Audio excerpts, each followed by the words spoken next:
my first speaker that I would like to invite, Sister Ishrat.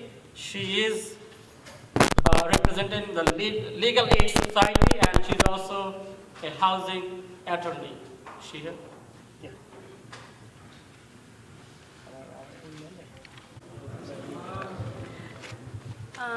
So I know a lot of you, everyone who's here, I thank everyone who's, first of all, I want to thank everyone who came here today. I know it's not, amongst in the midst of our busy lives, it's really hard to make it out, especially on a Sunday, to any sort of event. So it's really great to see everyone here, and the fact that everyone is here today, what's going on, especially in the Rohingya community, and somewhat, if not more, on the Rohingya crisis. So I know I don't have a lot of time, so I'm going to keep this brief, and hopefully it'll be helpful.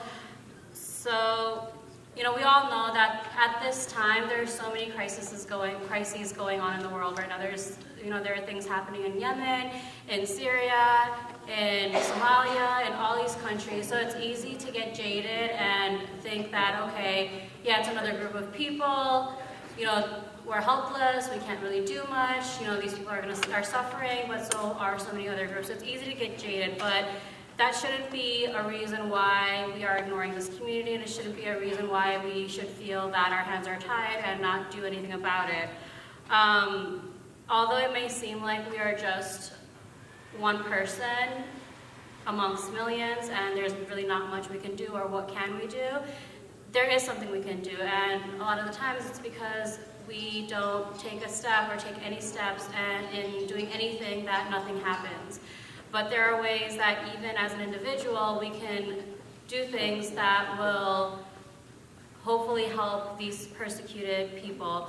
And so I'm just going to list a few bullet points. So one of the first things we need to do to make any sort of change is to be informed ourselves. I think most of us, if not all of us, know what's going on to a certain extent, but that's not enough. That's not enough to inform people, and we, through various means, whether it's our job, whether it's our school, whether it's our community activism or community work, we have a network.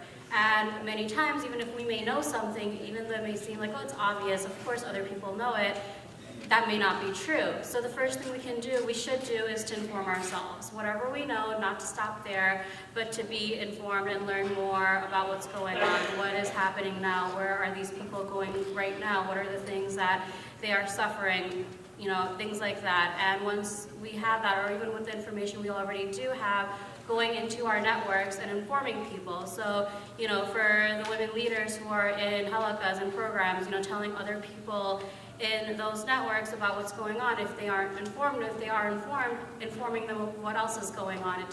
Just because they may know, other people may know something in our network, it doesn't mean that they may feel like, oh, maybe it's not a problem anymore, when in fact it's actually at a much worse state and it's only getting worse. There's no solution at this moment. Nothing is really happening to help solve this crisis.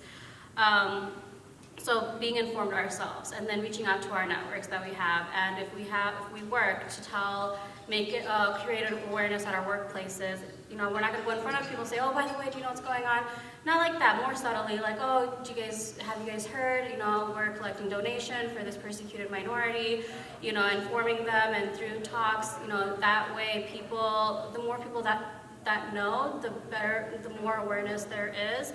The more it can become a forefront issue that hopefully will have more attention and can, more things can happen to effectuate change.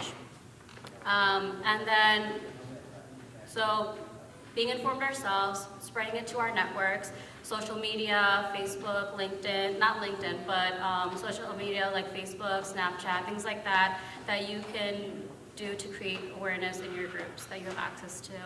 And, physically it's tough for us to do anything since it's so far away, but, whatever we make, there are so many charities and organizations, there are people that are actually going to Bangladesh, the refugee camps, to try to help people, one-on-one, to make sure that the people who need this assistance get it in the quickest way possible. So whatever we can to donate much of that, if we cannot donate our time since it's so far away, at least we can help others who are trying to create that change in person. So, I mean, these are just a few things that we can do, but it's these few things that if enough of us are doing can cause big change. Right now, so many people are so unaware of what's going on, and part of that is because the people who do know, whatever we do know, we're not doing anything to make sure others who are in our networks have this information. All right, thank you. ITV.